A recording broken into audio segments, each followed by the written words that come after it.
I'm so glad to make this presentation on the life of William Sears, and I want to thank Desert Rose Baha'i Institute for sponsoring this particular program covering the life of all the hands of the faith.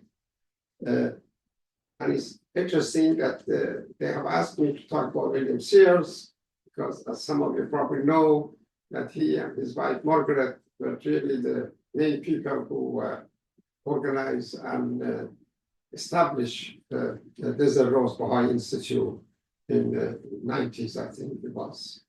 I'm glad that I'm doing this because my colleague Hilary Chapman and I, we are working on the biography of William Sears that is going to be published by George Ronald, and hopefully for the end of this year or maybe early part of next year. And I'm under the impression that the George Ronald and Baha'i Publishing Trust are trying to have a joint venture publishing this book, which is from the first time they have done such a thing. I was very close to William Sears because he came to New York very often. Actually, all the hands used to come to New York very often because New York until recently was really the hub of all international travelers. So wherever they were going, they would come and stay a few days in New York. And I had the pleasure of driving them around. Some of them stay in our house, Mr. Faizi, Mr. Mandari, Mr. Frutan, Mr. Khadem, and on, Rolinga. So, but William Sears come more often because I think he traveled too much. I read someplace that the way this man traveled so many places is as though he has traveled 20 times around the globe, if you put all the mileage together. In one occasion, we were putting together a slide presentation on the visit of Baha to New York that I driving to different locations. He would stand up in front of a church or Columbia University or Julia Thompson House, and I would take his picture. And as you know, that he often used the slides and posters and other to make his presentation more lively. So I want to thank also my friend Tatiana Jordan for selecting some pictures that we are going to show as I'm doing talking. Mr. Sears had many talents, and I think as we go along, you begin to realize that he was a great speaker, he was a great writer, he was a great actor, he was a wonderful Baha'i, and his story and his life is unparalleled, I think, among all the people that I have known. Actually, so funny that when he was born to a Catholic Irish family in, I think, Minnesota, he was named, I wrote this down, he was named William Bernard Patrick Michael Sears. So this was, I guess, the common practice of when they named their kids. The other picture that we have here, and Tatiana is showing, is in one of the conferences that was in New York. And I think this occasion, if I'm not mistaken, he was trying to help to raise funds to purchase the Luharet Baha'i School. So that was another occasion. I've been very interested to know the relation between William Sears and Margaret, his wife. It's because William Sears was so colorful and of course, and he was more traveler, he get all the attention. But when we're doing our research about him, we came across so much amazing information about Margaret and her life.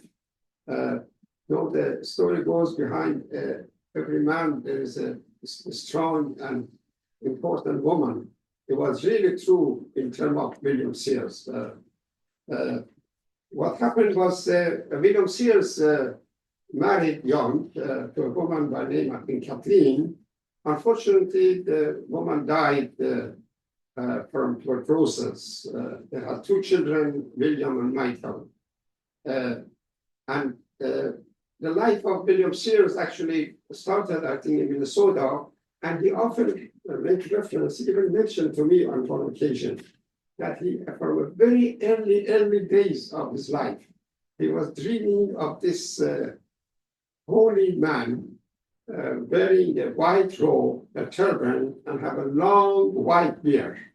And this dream often came to his to him. And later on, was interesting when Margaret, by then probably was his wife, or at least his fiancée, showed the picture of Abu Baha. He realized this was the holy man that he was dreaming.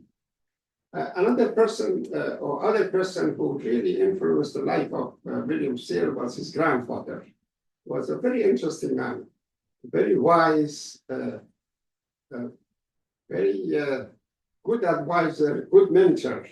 And I think William Sears was very lucky to have such a grandfather. And I think in his book, God Loves Laughter, he talks about him very loving and very kind. William Sears, from early days, shows talent for writing and acting and talking. And this shows when he wrote some plays that was accepted and received some award. It was also helped him to get a job in a radio station. So let me see what else I have in my note. I don't want to miss anything. It's such an interesting. What happened on one occasion, William Sears was asked to do a series of radio stations. At the same time, Margaret, who was from a very prominent Baha'i family, it's interesting. Margaret, his wife, Margaret Reiner, her father was a butcher or at the butcher shop. And he made lots of money, then he opened some other stores and he became a Baha'i, and he was a great Baha'i teacher, and he helped to really expand the Baha'i faith in the city of Milwaukee. And probably because of his effort and other Baha'is, Milwaukee became the third largest Baha'i community in America at the time. Many Baha'i teachers, Dorothy Baker, Louis Khanum, when they were young, they would travel and they spent time in that place. So Margaret Reiner get to know all these people. Her father was anxious for his daughter Margaret to become a public speaker and talk about Baha'i faith. And she even, I think she went to some school, Catholic school, for 2 years of training. And she talked so much about Baha'i faith that the dean of the school advised her, unless you stop talking about your religion, we're going to ask you to leave the college. In one occasion, there was a Baha'i teacher, a woman, which I don't remember her name right now, was supposed to come to Milwaukee and give a series of talk on Baha'i faith. Unfortunately, she got sick, and there was nobody else that could replace him on that occasion. So her father told her, Margaret, you have to do it. Even though she didn't feel like prepared, but because she was taking lessons from Dorothy Baker, and she has gone to Greenacre, and she has listened to other Baha'i speakers, she felt like, okay, let's give it a try. And she began to do talk about Baha'i faith and teach the Baha'i faith. And then she thought it would be good if some radio station would encourage the people to attend and participate in this series of talk. So he went to this local radio station, met this woman, and told her about the plan. It seemed that this woman became very impressed with Margaret. I think I also, if you notice, I hope that Tiero is showing the picture. She was quite beautiful at the time. And she, after a few times that these two ladies met, she told Margaret that I want to meet a young man who was a radio announcer, and the two of you may like each other. So she did meet with him, and she dated him for a time. They went for a dance. He was a lousy dancer, and she tried to teach him how to dance. But then soon she realized that this fellow has been married before. His wife died on him. He has two sons, and so she was a little bit reluctant to serious about this relation. But then Sears was so impressive and so persistent that he kept taking her out, and for a year and a half almost, they were dating and meeting. But she often would say, "I have some surprise for you. I have some surprise for you," at the earlier stages. And then he was wondering what kind of surprise she has. Then, of course, she told him that she's a Baha'i, and we couldn't even pronounce some of this name, Baha'u'llah and others. And she often said his pronunciation was so bad of some of this Persian name. He gave him some book, Baha'u'llah New Era by Dr. Salman. He gave her the Dawnbreaker to read. He gave her Baha'i Proof by Abu Fadail and others. And I'm not quite sure which book eventually did the trick. But at some point, I'm moving very fast about this relation, that he did become Baha'i. And they had this civil marriage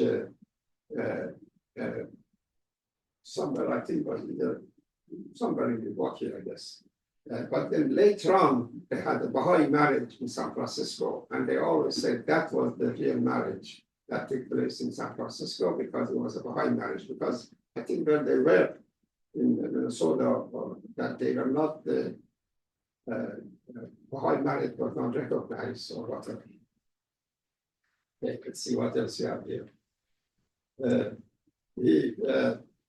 He had many jobs opportunity. He moved to Salt Lake City to be a radio announcer. The depression was at the time was quite a serious problem, as you all know, that the whole country was falling apart, and his father was quite desperate, and he had to give up his university life. He was a student at the University of Wisconsin, and he gave up university and he got a job and the war.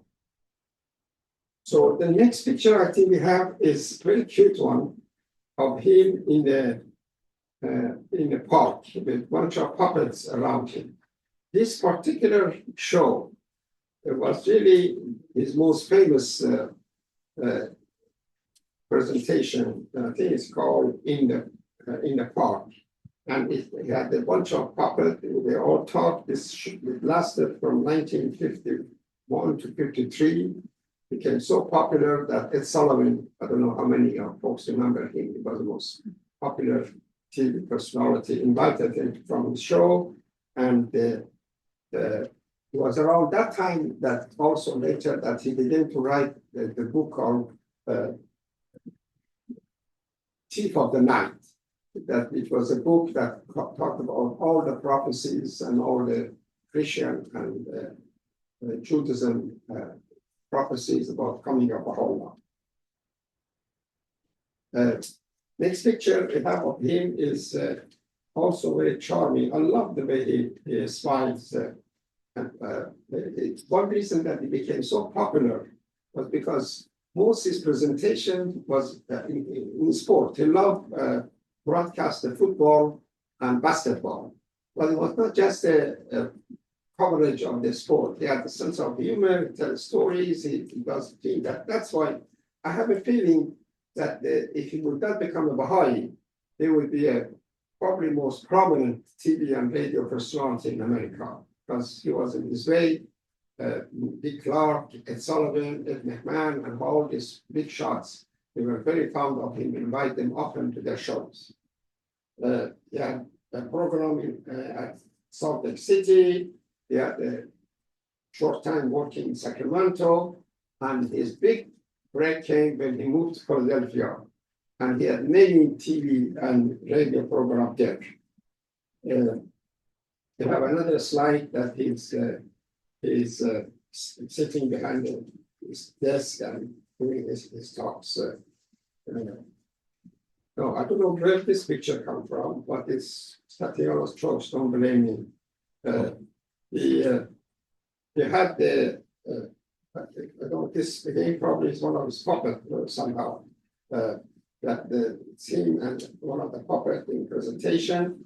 I have in June 53, he moved to Africa. I have to remember the 10-year crusades started by Shoghi Effendi in 1953 and encouraged the Baha'is throughout the world to go and settle in a different part of the Africa and other emerging countries. Actually, what I heard that the 5 members of National Special Assemblies of America resigned from membership and the trouble. One of them, which I met personally, and I loved her very much, was Elsie Austin.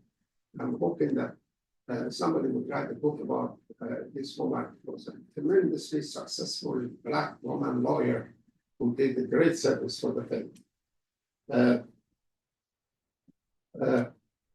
They moved to South Africa. In South Africa, they stayed in Johannesburg, and the advice of Shoghi Effendi came that they should concentrate and only teach Black people. Because they said the white people have been already endowed in lots of teaching and pushing of the faith, and now is a time for them. And Shoghi Effendi loved Africa, and in many of his messages and his plans, Africa was at the center of his programming.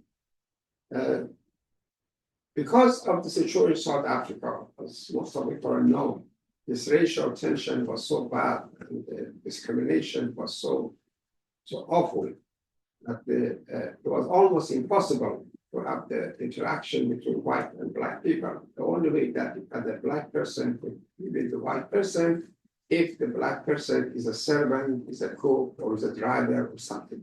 So it's so funny that they arranged by a farm, not far from Johannesburg. I'll tell you how they got that. So anybody who show any interest in the Baha'i faith, they have to pretend that he or she has come to the farm to do some cooking or to clean up their apartment and things like this. And some of these people at the earlier stage who became interested in the faith later on became member of National Assembly, became councillor, and offered great services. The farm that they bought was interesting. That as soon as this poor guy went to South Africa, he had a heart attack. So the money that they have saved and they had for their trip was mostly spent to take care of him when they moved to, I think they moved to Kenya with Musa Banani, that he was there to be taken care. So lots of their money was going. So they didn't have much money to buy the farm. But at the same time, there was this other American fellow who was hoping to travel to support and settle in South Africa. He had 2,500. Remember, in the early 1950s, 2,500 was lots of money.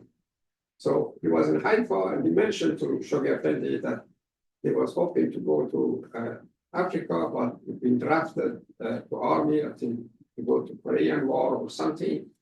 And Shoghi Effendi advised him to give the 2,500 to Bill Sears. And it was from that money that they bought the farm. That farm became so famous. I wonder if they still have it. Well, most likely do. The first National Assembly was formed, and lots of teaching took place there. In terms of Africa, he started traveling, of course, to the villages and places, go to Zulu area. And they said at the beginning, he was not getting that much attention. So he came up with this cute, I think the next picture is William Sears with his wife and their dog. You see that? And they had he would sit in a car, he opened the window when he goes to a village, he showed the puppet, and the kids very excited, and they approached the car and listened to him. And then the parents would come and get excited. So this was a good method of doing that. But then soon, this travel teaching and these things become so successful that most likely when you hear that there was an entry by troops in Africa, this was part of the work of William Sears, John Robert, Hayden family, Olinga, Musa Banani, Ali Naqshbani, these were the people really were in the forefront of the entry by the troops there. And like they said, there's a cute story that on some occasion, the teaching was so successful and so many people would enter the faith that William Sears would turn toward the sky and say, "Oh, Allah, take it easy. This is too much. My heart cannot take so much excitement." Okay. Oh, before I forgot, I have a note here which I'd like to mention. One of the nice book that he wrote was The Thief of the Night, as I mentioned before. So it said in one gathering, somebody came to him and said, "Are you the thief of the night?" God probably has read the book and he has seen them. Or another occasion, his books actually became very popular among the Baha'is and others, and they often would ask him to sign. It's a common practice.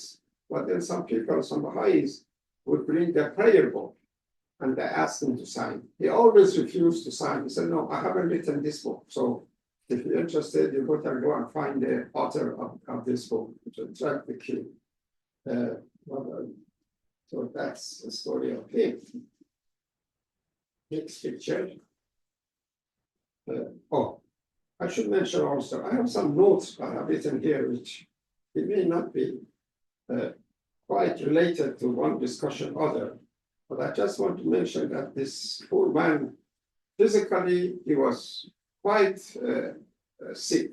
He had diabetic, he had prostate cancer, he had a couple of heart attacks, he had high blood pressure, he had hepatitis, he had and later in his life he had he has to move around on the wheelchair. I remember in a couple of occasions he go to a conference, they have to set up a meeting for him that he only could sit down, and then they had the microphone for him to talk. So it was quite a painful process for him. Now, while he was in South Africa, interesting thing happened. Soon he was appointed as a House board member by Musa Banani, and then later on they showed their family sent instruction that they should form the regional National Assembly.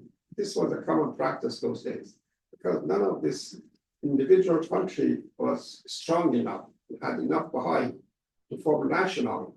So he would advise that the bunch of countries who were neighbors, they would get together and form one National Assembly. So at this point, I think most of the countries that they were in southern part of Africa, they got together, and actually they met in that form that I mentioned before, and they elected the first National Assembly, and William Sears was one of the members of those. Well, I have something here, I don't know, it's interesting that their experience when they went to Africa. In Africa, in my country, Persia, the toilet is just a hole on the ground. And these poor people had such a hard time to adjust to that kind of things. But then they get used to it. But all they ask in the farm and other to create some divider, so at least they have some privacy to using the toilet.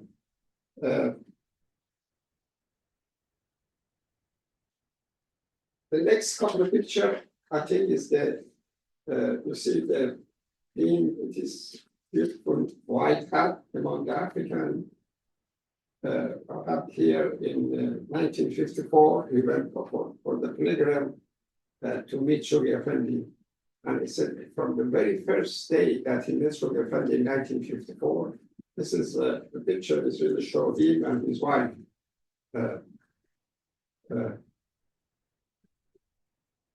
With the two local African colleagues, and the next one is more.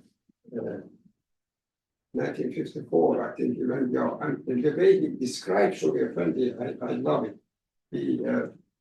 I've never seen such a nice description, physical, of Shoghi Effendi. He said he was a short status, he had the dark hair, he had the dark eyes, he had the mustache, he had the gentle hand, he had the sweet mouth. And he said, the very first time I met him, he hugged me and kissed me on the cheek. And he said, with that hug and kiss, I felt like the whole, what do you call it, the blessing of the Almighty came right through my body, and from then on, I was a different person. Throughout his life, he often talked about his relation with Shoghi Effendi and his love for him. There were two hands, actually, that often they fell in love so much with Shoghi Effendi that every time that they talk about him, you will see the tears in their eyes. One was him, and the other one, Mr. Zikrullah Khadem. I remember there was occasion that he was Mr. Khadem. He was very sick in the hospital in Chicago area. So when I went to the convention, I went to visit him in the hospital. And he was laying in the hospital bed, very sick. As soon as somebody mentioned the name of Shoghi Effendi, suddenly it looked like he got the electric shock.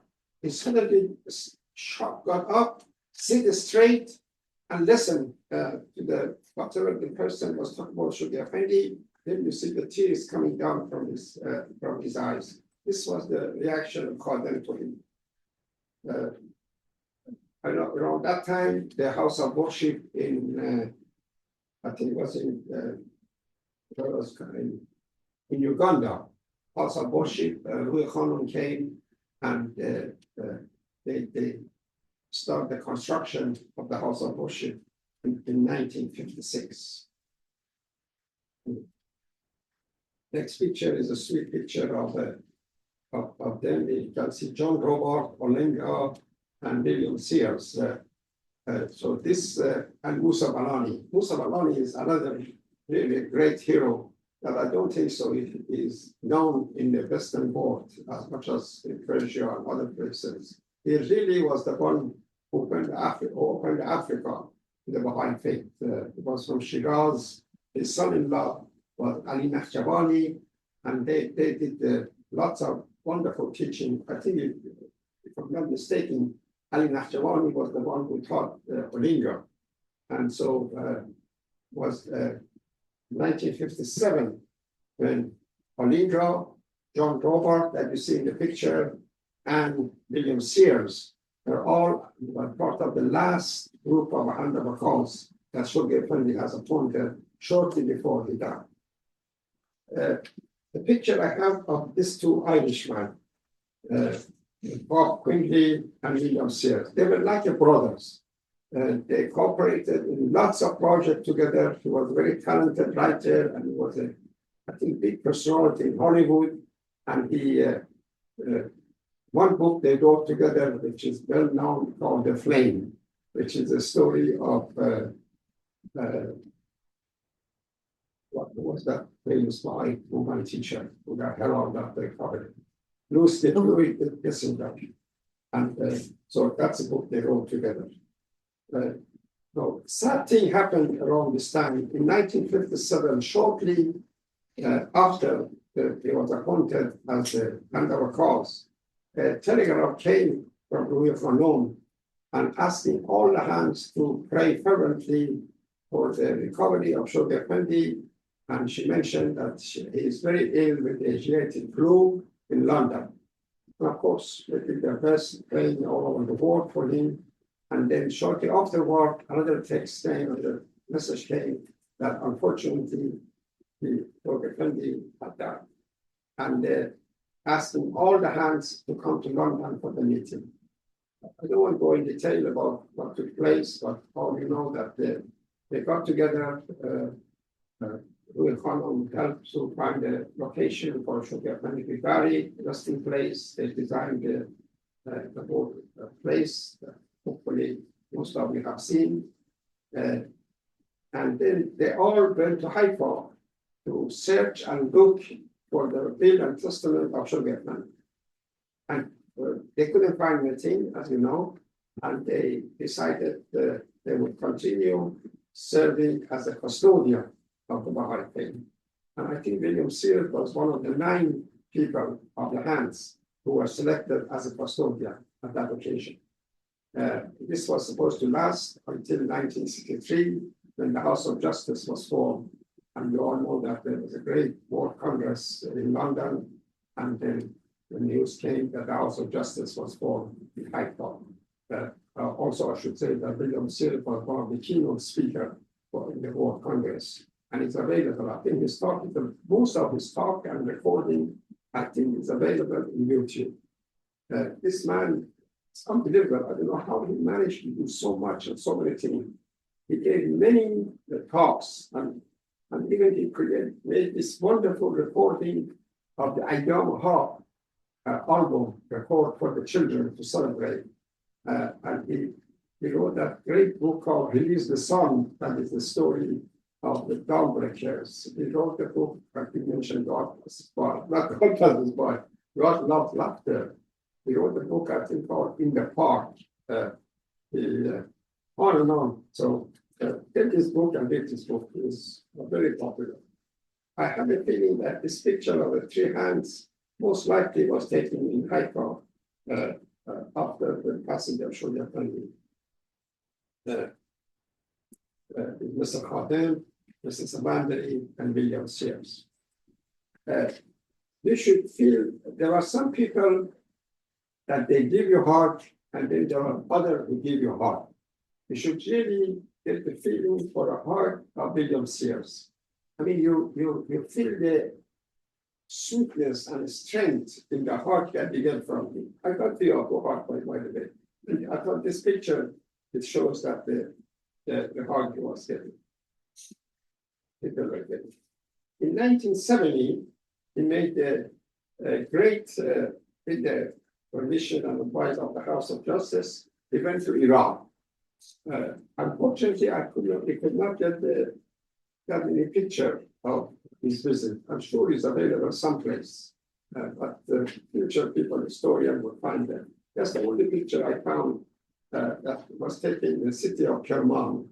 And the reason I got that because the second fellow on the left, Mehdi Rajabzadeh, was a close friend of mine.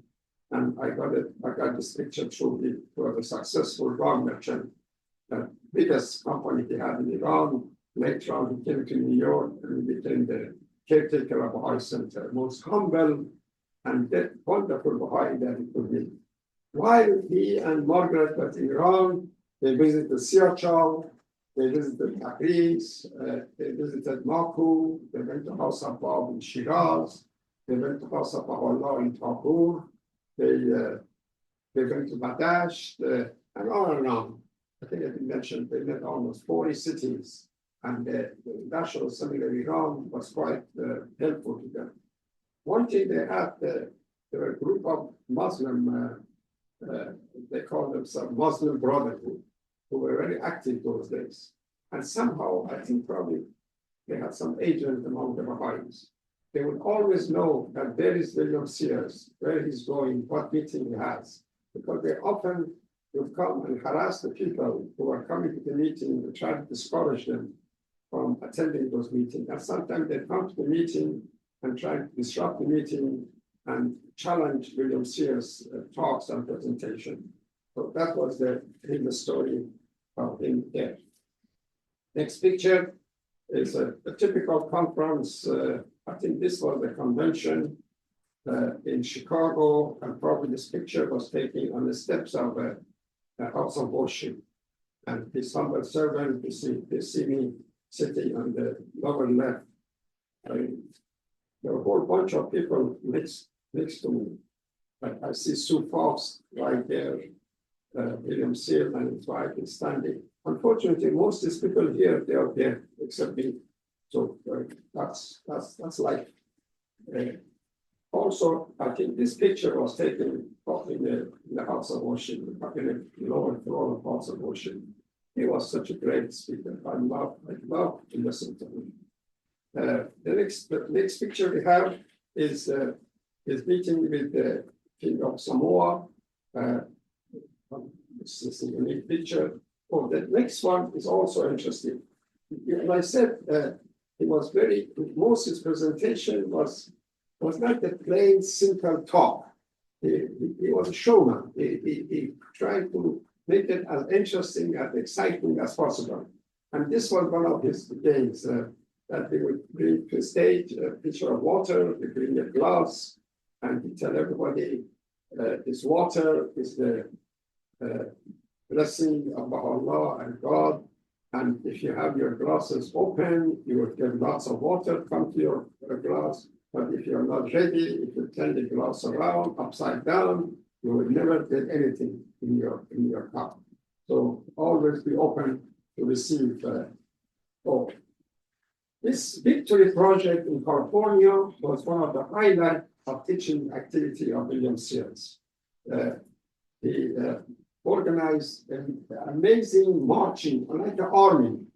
Actually, he often used the army's terminology in this presentation, that they are ready for victory, generals are waiting, march, go to the point, do this, do that. Now, this was all part of that. And he asked the National Assembly to create California as a foreign country, as though we all going there as a pioneer and try to push the pace. So this is such a sweet picture of him in that. One, two persons which they really helped in that project. A dear friend of mine, Sears and Kraft, were in love with William Sears. Oh, they were also in love with Mr. Casey. I have lots of stories of them on Mr. Casey. I'm not going to say it now. You know that Sears and Kraft are the most successful Baha'i teacher, I think, in the 20th century. I read someplace that after visit of Abdul Baha and the amount of publicity that the faith got because of visit, the teaching and the work of Sears and Kraft brought as many as seekers and declared Baha'i as did the time of Abdul Baha. So God bless the soul. My favorite lady in all this operation, except Margaret Sears, is this lady next, with Dorothy Nelson, the distinguished Federal Judge who hosted William Sears in their house on many occasions. He stayed with them. She and her dear husband, James Nelson, was a member of the National Assembly for many years, and their services to the Baha'i faith is unparalleled, and they should be very grateful to what they do. One thing William Sears was unbelievable, was able to attract and get the talented people to help his project. Russell Garcia was one of them. He was a top musician in Hollywood, and so lots of this Baha'i sound that he did with the project and all that was written. Queen was another one, and a whole bunch of others. And Dorothy Nelson was another person. Dizzy Gillespie, the famous jazzman, was also loved William Sears. He also loved Mr. Furukan. This was, he always said, these were two of his favorite, one from the East, one from the West. So I am a black man, and I'm in love with a white man from America and a Persian from Iran, and Persian Baha'i from Persia, or something like that. I think the next picture is, again, William Sears, the group of hands, including with the Hanon. This, I think, probably, I have a feeling this was taken in Haifa. In Haifa, I'm not mistaken. I don't know where this picture comes from. It's William Sears with one of his pictures that he made somewhere. Oh, by the way, I read someplace when he was in South Africa, there were lots of cobra snakes in that country, and they were always afraid, everybody, of cobra. So they said William Sears was advised to have a rifle close to him, that if the snake around, shoot him. And he never had much practice shooting anything anywhere, but he had this rifle just to kill some snakes. And there was one occasion that suddenly a snake showed up, and he mentioned the way he looked like the snake had three heads, because the way the snake was moving. And he somehow managed, I don't know, to pick up the right head and shoot the snake. And all those Africans who were around, they were so proud of him to get rid of that snake. Oh, this is a nice picture also. I want to mention things about this picture. He moved to Canada for almost 12 years by the invitation by I think it was Mr. and Mrs. Hayden, David and Nancy Hayden. David's father and mother were pioneered with him in South Africa or in Africa or whatever. And they were very fond of each other. So later on, I think David became very successful and rich businessman. And he bought a place called Waterloo, who was a really 125 acres land and houses on it. And for a number of years was the president of the Governor General of Canada. The Queen Elizabeth, on 2 occasions, when she visited Canada, stayed in that house. So this David had bought that house and built up or had a little chalet or like a golden house for William Sears. So we stayed there for a while. They did lots and lots of teaching together. Maybe no later I will talk about addiction that with his help, they organized and they established the Baha'i School. So this was a wonderful contribution of his family to the faith. I did mention that William Sears, the picture of him with the kid, because he's signing some books and get hold of that recording, the Yamaha. It's beautiful, especially now that I'm making this video by Yamaha. We listen to that Yamaha video. So next picture, this is when I was in President Rose's high school recently, and we took 2 pictures. This picture is a great resting site of Margaret Sears.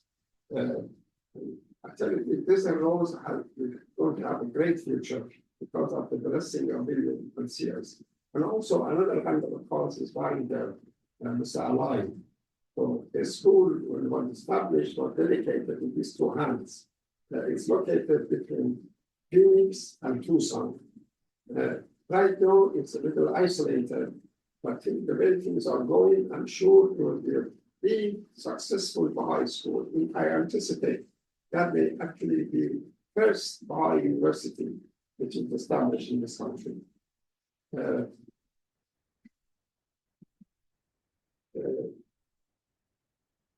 What happened, I think, was in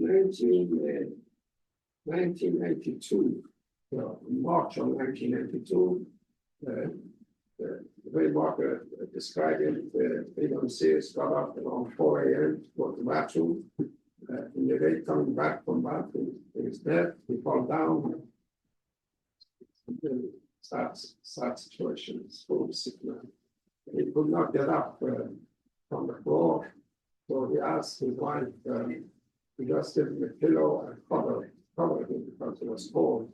His wife insisted maybe I should call David Hayden or ask. Actually, they had another friend who's a friend from Kenai of the Army. He and his wife, he were very close to William Sears at that point.